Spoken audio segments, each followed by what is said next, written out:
Vivimos en una época en la que prácticamente nadie puede escapar por completo a la enfermedad.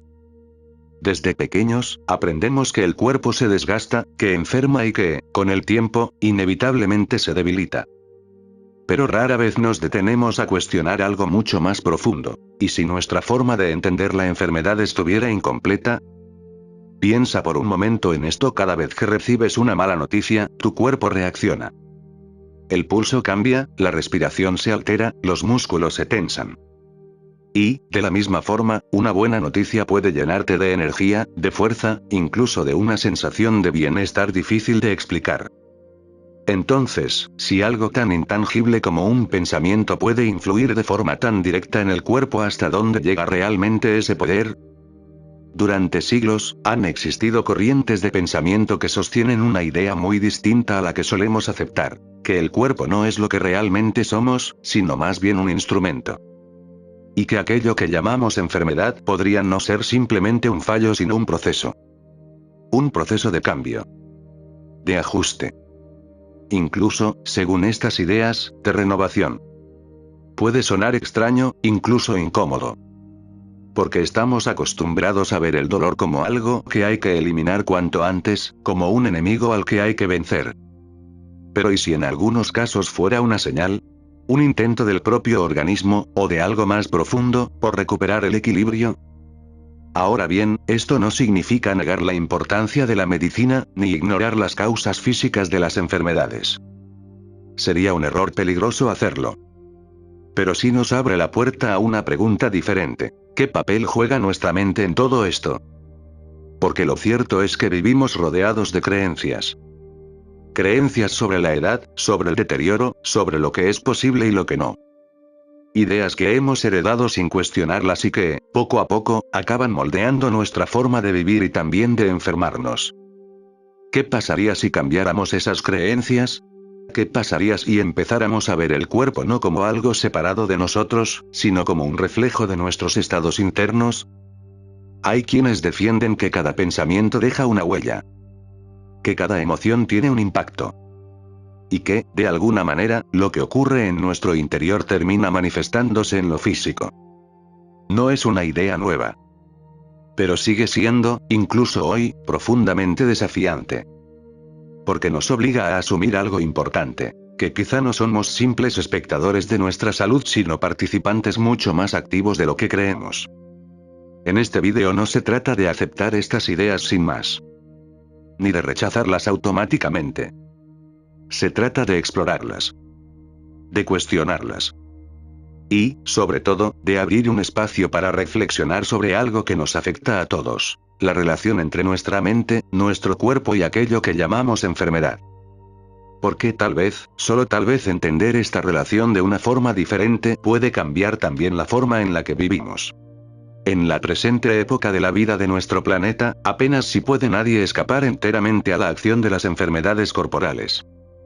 Pero hay dos maneras distintas en absoluto de tratar mentalmente esos estados del cuerpo que llamamos dolencias. La mejor manera consiste en desear formalmente que arraigue cada vez con mayor fuerza en nuestra mente la convicción y la fe de que todo dolor y toda enfermedad, de cualquier naturaleza que sea, no es más que el resultado de los esfuerzos que el espíritu hace para purificarse o para arrojar fuera del cuerpo todo lo que le molesta o dificulta su acción elevadora. Conviene repetir y grabar en la mente tan hondo como sea posible la idea de que nuestro espíritu es una cosa, y otra cosa muy distinta a nuestro cuerpo. Que nuestro espíritu es un poder que va creciendo incesantemente, a través de las incontables edades, y que nuestro cuerpo no es más que un instrumento suyo, del que hace uso en las fases de su existencia terrena. Todos estamos inclinados a dejarnos llevar inconscientemente por las viejas creencias en que hemos sido educados, según las cuales tan solo existimos realmente en nuestro cuerpo físico, cuando es lo cierto que, sin el espíritu, el cuerpo no es más que una simple máquina sin nada que la mueva. Una creciente comprensión de que el espíritu y el cuerpo son dos realidades, y dos realidades muy distintas la una de la otra, y que el espíritu es la única fuerza capaz de mover y de poner en acción el cuerpo, será para el propio espíritu una magnífica ayuda para poder obrar favorablemente sobre el cuerpo y dedicarse día a día a la reconstitución de sus elementos vitales. La segunda manera, perjudicial siempre y de pésimos resultados, consiste en mantenernos firmes en la creencia de que no somos más que un cuerpo físico, que es el cuerpo el único que puede estar enfermo, que su curación depende tan solo de remedios materiales, y que si persiste su estado de debilidad o de enfermedad se debe tan solo a que no se halla la manera de combatirla eficazmente, sin pensar nunca que pueda ser el medio por el cual se expulsan y echan fuera del cuerpo grandes cantidades de elementos físicos que por haber caído en el estado de inercia o de muerte no pueden ya ser utilizados por el espíritu.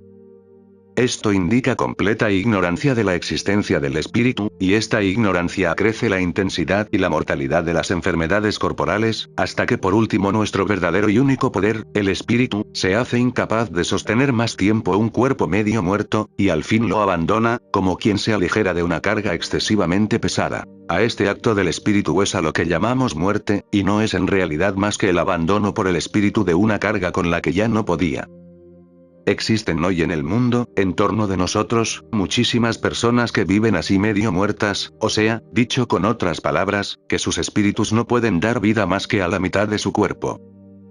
Tantas y tantas personas como vemos por esas calles que, apenas llegadas a los 60 años, andan encorvadas de espaldas, o vacilantes o tienen debilitados en exceso sus sentidos corporales, son verdaderos ejemplos vivos de que la mente que ha hecho uso de tales cuerpos está en la más completa ignorancia de que posea poder suficiente para recuperar y regenerar ese mismo cuerpo, mientras que ahora este poder, precisamente por haber creído todo lo contrario, se ha empleado nada más que en la destrucción del propio cuerpo.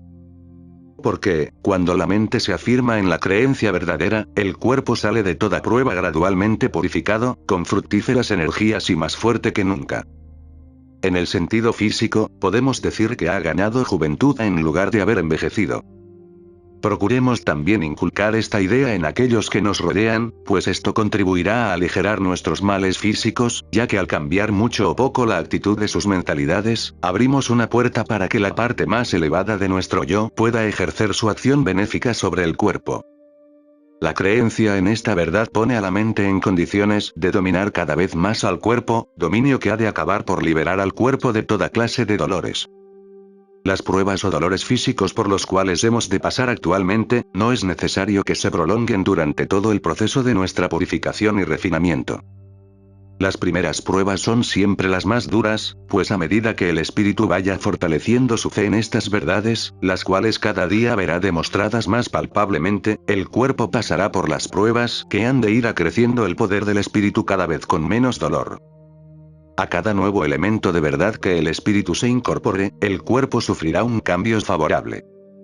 Nuestros músculos, nuestra sangre y nuestros huesos son la expresión material y la física correspondencia del orden de pensamientos que en nosotros prevalece.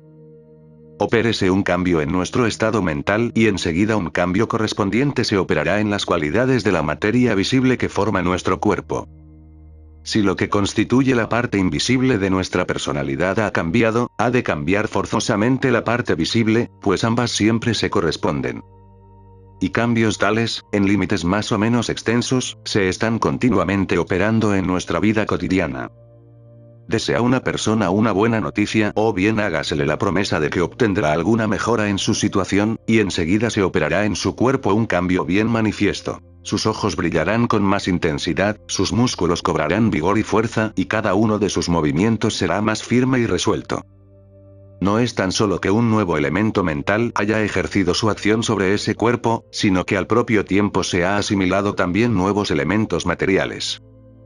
Por el contrario, otras veces penetra en el cerebro súbitamente una idea de terror, y tan cierto es que esos elementos mentales actúan sobre el cuerpo y entran en su composición material que, como habremos podido ver muchísimas veces, al recibir una mala noticia los rostros se tornan pálidos, las rodillas se doblan, la debilidad sucede a la fuerza, la digestión se interrumpe, la sensibilidad desaparece algunas veces en absoluto, los cabellos se ponen blancos en el espacio de pocas horas, y aún ha sobrevenido en ciertos casos la muerte instantánea. El aterrador grito de fuego. lanzado en medio de un teatro lleno de gente, o un buen grito de alarma cualquiera que se da en una gran reunión de personas, desarrolla fuerzas y elementos que obran primeramente sobre la mentalidad de hombres y mujeres, para obrar enseguida sobre sus propios cuerpos, elementos y fuerzas que, si bien invisibles, son reales y positivos, como son positivos ciertos gases o vapores, invisibles también, que demuestran su existencia tan solo por los fatales resultados que producen. Todo dolor viene del esfuerzo que hace el espíritu para filtrar nueva vida a una parte cualquiera del cuerpo que momentánea o constantemente carece de ella, o bien puede igualmente resultar del esfuerzo hecho por el espíritu para arrojar fuera del cuerpo aquellos elementos materiales ya inservibles, para poner en su lugar otros llenos de vida nueva. Y cuando cesa el espíritu en sus esfuerzos, viene el término de todo dolor y se produce la insensibilidad, que es el anuncio de la muerte del cuerpo. Cuando sea la enfermedad considerada como lo que llamaremos aquí la verdadera terapéutica, la vida del hombre tomará un aspecto enteramente nuevo. La vida del cuerpo será mirada entonces como una serie no interrumpida de renacimientos físicos, constantemente purificándose sus elementos materiales y siendo cada uno de esos renacimientos menos penosos que el precedente, hasta que por fin estos cambios vendrán ya tan solo acompañados por un período de languidez o de inactividad física. Diciéndolo con otras palabras, podemos afirmar que el espíritu se está formando constantemente el cuerpo según su propia imagen, hasta que llega a convertirse en el perfecto instrumento para la exteriorización de sus deseos, en cuyo caso cuerpo y espíritu quedan perfectamente unidos, no son más que uno solo. El espíritu que acepte, siquiera de un modo implícito, los viejos errores que mantienen atrasada a la humanidad, no hay duda que se pondrá enfermo, por muy fuerte y resistente que sea el cuerpo de que se sirva, y cuando el espíritu enferme acabará por enfermar también el cuerpo. Pero si el espíritu, despierto ya, se rehúsa a aceptar esos viejos errores y aún desea poder llegar a descubrir y rechazar todo otro error del cual no tenga todavía conocimiento, podemos afirmar que el espíritu se halla relativamente sano y puesto en camino de adquirir cada día mayor cantidad de fuerzas, que es lo mismo que salud, aunque en realidad pueda el cuerpo sufrir grandes postraciones en las épocas de cambio o renovación de elementos, cambios que se producen siempre al adquirir condiciones mentales de mayor elevación que las anteriores.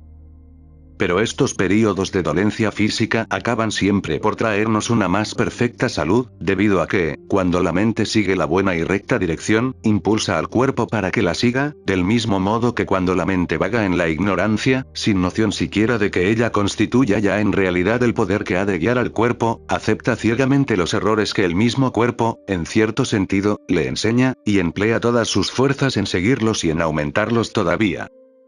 El cuerpo dominado y dirigido por una mente semejante, estará siempre enfermo, y enfermo de las peores enfermedades, hasta que al fin caerá destruido por ellas.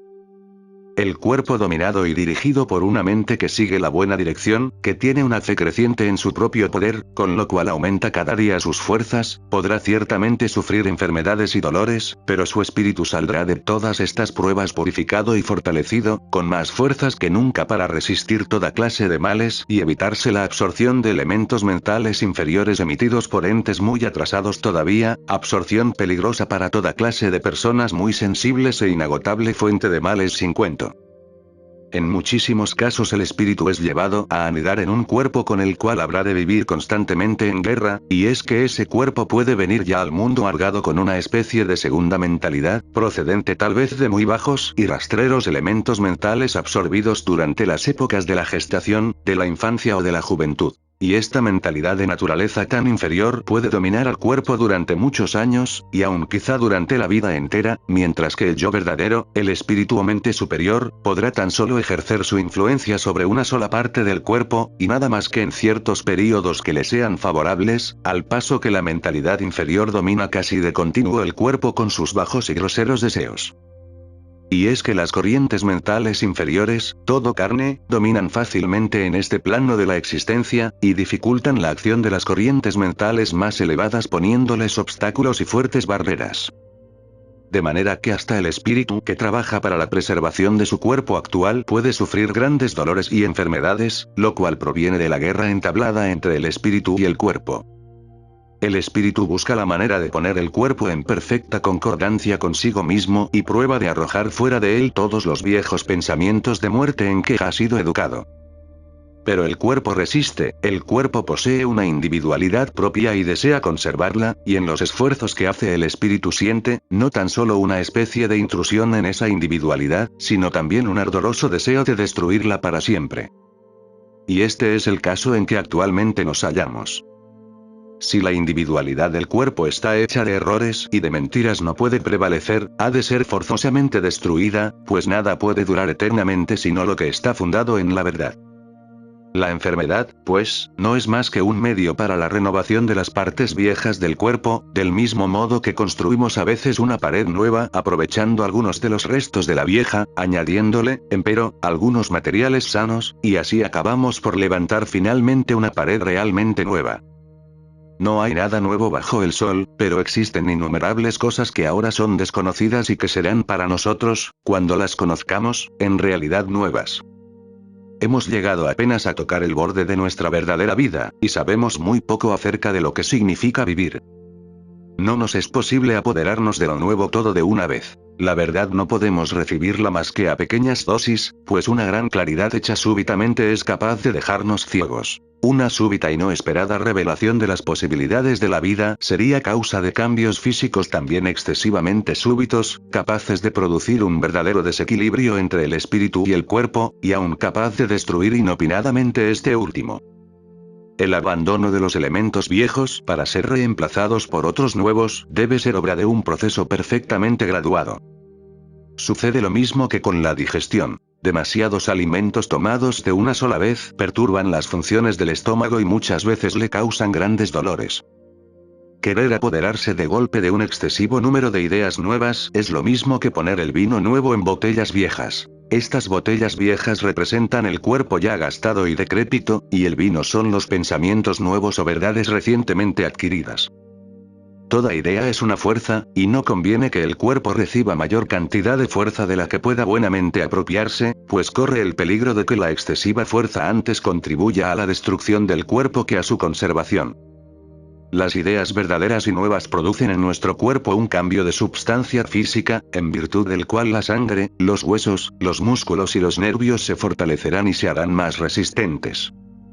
Un niño engendrado en la creencia de que el cuerpo físico y nada más constituye su verdadero yo, y que detrás de ese cuerpo no hay ninguna clase de poder, llegando hasta negar la existencia de este poder, el cual, no obstante, a ser bien conocido y a estar dirigido rectamente, es capaz de rehacer este mismo cuerpo físico tantas veces como quiera, apropiándose de nuevos elementos materiales cada vez más puros y más fuertes. Este niño, y hay muchos como él entre nosotros, no tan solo tiene en sí mismo lo que podría llamarse la semilla de toda enfermedad, sino que, debido a su completa ignorancia, combinada con la ignorancia de las mentalidades que lo rodean, dirige casi todo el poder de su espíritu por los peores caminos, alimentando y fortaleciendo toda clase de enfermedades, hasta que finalmente llega a hacer su propio cuerpo inhabitable para el espíritu.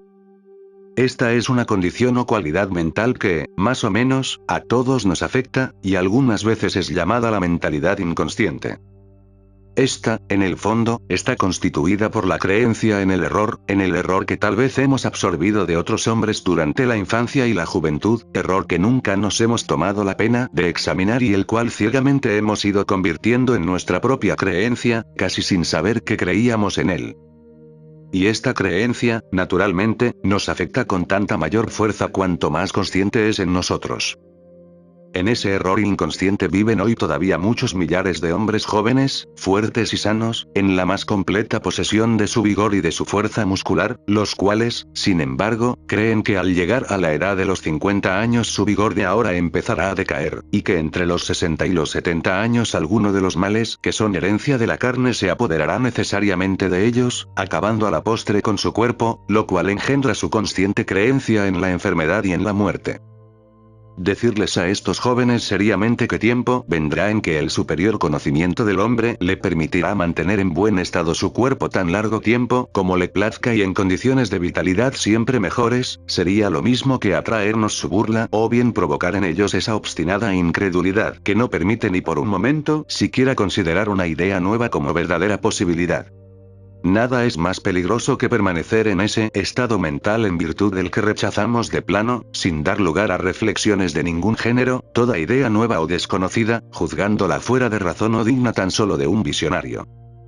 Este es el mismo estado mental que hizo despreciar y aún rechazar el vapor y la electricidad durante los primeros tiempos de su descubrimiento. Y es también el mismo que convierte en una simple rutina la ocupación que nos es habitual, haciéndonos girar toda la vida en torno de ella, sin dejarnos avanzar nunca un solo paso hacia una vía mejor y más nueva. Y es, por fin, la condición mental que nos lleva con toda seguridad a la fosilización más completa del cuerpo y de la mente. En su inmensa mayoría, las personas se hallan actualmente presas en la idea de que tal como se ha desarrollado la vida física de la humanidad en el pasado, asimismo exactamente debe desarrollarse en lo futuro, y que por fuerza ha de pasar por los 3 períodos de juventud, madurez y decaimiento. Esta tan firme creencia, nacida con cada uno de nosotros, hace ciertamente inevitables esas 3 fases subsiguientes de la vida física y cierra la puerta por donde podrían venirnos nuevos poderes, nuevos y más poderosos modos de acción. La carne no es heredera de ninguna clase de males, salvo aquellos que le son legados por la ignorancia del espíritu. Una vez puesto el espíritu en el camino de la verdad, ya no podrá legar a la carne más que elementos de vida sempiterna. Algunos de mis lectores quisiera preguntarme, sin duda, en qué consisten los errores inconscientes en que incurren millares de hombres a la vez. Y este mismo lector quizá recuerde conocer a cierto charlatano embustero que por miles y miles de personas es considerado un grande hombre. Quizá sepa también de algún sistema educativo que no es más que un cúmulo de falsedades y de ciegas rutinas, el cual, sin embargo, es tenido por la gente como perfecto.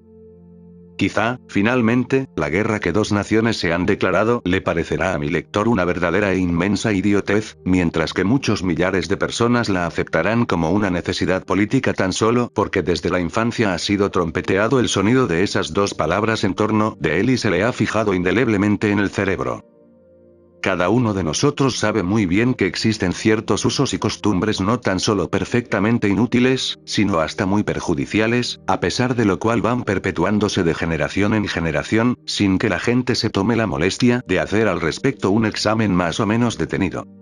La crueldad que demuestra el hombre con toda clase de animales grandes y pequeños, matándolos y mutilándolos nada más que por mera distracción, como asimismo cuando aprisiona toda clase de bípedos y cuadrúpedos, condenando a los habitantes de la selva, del monte o de los aires a una vida de esclavitud, siempre enfermiza, solo por darse el insano gusto de poderlos contemplar libremente en sus tristísimos encierros, es una nueva demostración de la inconsciencia de nuestra raza por los grandes daños e injusticias que comete, los cuales aún se atreve a proclamar cosas buenas y justas. La baja estimación en que la mujer es tenida por gran número de hombres, y la indiferencia con que la misma mujer lo acepta sin protestar de ello, a lo cual se añade que muchos hombres no la consideran sino como un simple juguete de placer o como una mera conveniencia. La ignorancia y, por tanto, la negación en que incurren muchos hombres acerca de los verdaderos poderes de la mujer, que resultan, sin embargo, iguales a los del hombre, constituyendo, cuando es rectamente comprendida y dirigida, un factor de la mayor importancia en la consecución de todo gran éxito, no son sino inconscientes, errores que no hacen más que atraer numerosos y gravísimos males sobre millares y millares de hombres esparcidos por toda la tierra.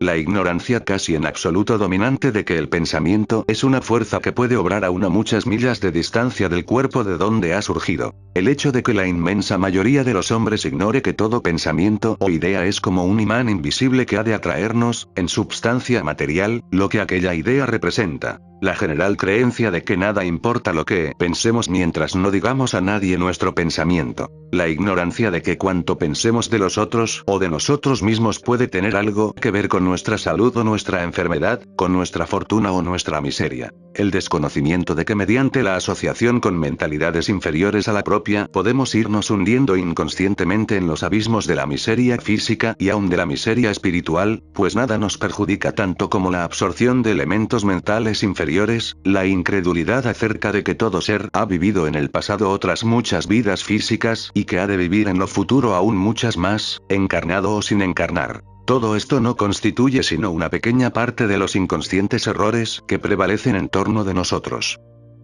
En virtud del deseo mental de ir adquiriendo cada día nuevas verdades y mayores luces, toda prueba corporal contribuye a la destrucción más o menos lenta de los errores señalados y de muchísimos otros, los cuales, mientras tengan asiento en nuestra mentalidad, habrán de traernos inevitablemente toda clase de dolores y de grandes miserias.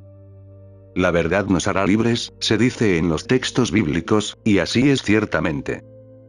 La verdad nos libertará de todas las variadísimas formas que toma el sufrimiento moral o físico. Y cuando el Espíritu Divino domine completamente dentro de nosotros, entonces habrán dejado para siempre de brotar lágrimas de los ojos de los hombres. Recuérdese ante todo que dar el necesario descanso al cuerpo y al espíritu, juntamente, constituye el más abundante manantial de fuerzas y el medio más seguro de recuperar energías perdidas. Si la mente descansa, el cuerpo también descansa. Existe una ciencia del descanso. Una parte de esta ciencia consiste en saber olvidar cuanto antes ciertas preocupaciones y desviar el pensamiento de cuestiones que nos roban la mayor parte del tiempo, con la mira de recuperar energías y dar nuevas fuerzas a los departamentos del cerebro que por una causa cualquiera han trabajado más tiempo y con mayor intensidad de lo debido.